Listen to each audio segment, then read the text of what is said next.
राधे राधे। सभी दोस्तों को मेरा मोहिनी एकादशी की सभी को शुभकामनाएं। और ये एकादशी आपके लिए संपूर्ण फल प्राप्त हो और मेरी तरफ से सबको आशीर्वाद। मोहिनी एकादशी की कथा सुनाने जा रही हूँ। जो मेरी कथा को सुने वो लाइक कमेंट जरूर करें। भगवान कृष्ण बोले, हे धर्मयुग पुत्र, वैशाख मास के शुक्ल पक्ष की एकादशी का नाम मोहिनी है। उसका महात्म्य मर्यादा पुरुषोत्तम राम के गुरु वशिष्ठ जी से पूछा था। वशिष्ठ ने कहा, सरस्वती नदी के तट पर भ्रदावती नाम की नगरी है। उसमें धृतमान राजा राज्य करता था। उसके राज्य में एक धनपाल वैश्य रहता था। वह बड़ा धर्मात्मा और विष्णु का भगत था। उसके 5 पुत्र थे। बड़ा पुत्र महापापी था। जुआ खेलता था, मदपान करता था, गंदे गंदे काम करता था, नीच काम करता था। माता पिता को कुछ धन देकर उसे माता पिता ने कुछ धन देकर उसे घर से निकाल दिया। आभूषणों को बेचकर कुछ दिन उसने काट लिए और अंत में धनहीन हो गया और चोरी करने लगा।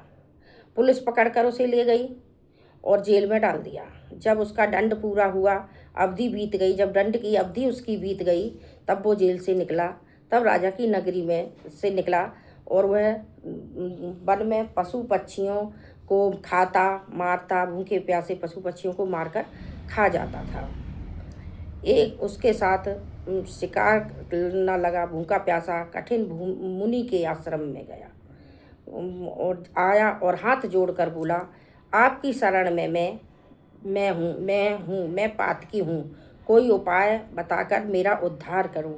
ऋषि की शरण में जाके कहता है कि मैं बहुत पापी हूँ, मुझे कोई ऐसा उपाय बताओ जिससे मेरा उद्धार हो जाए।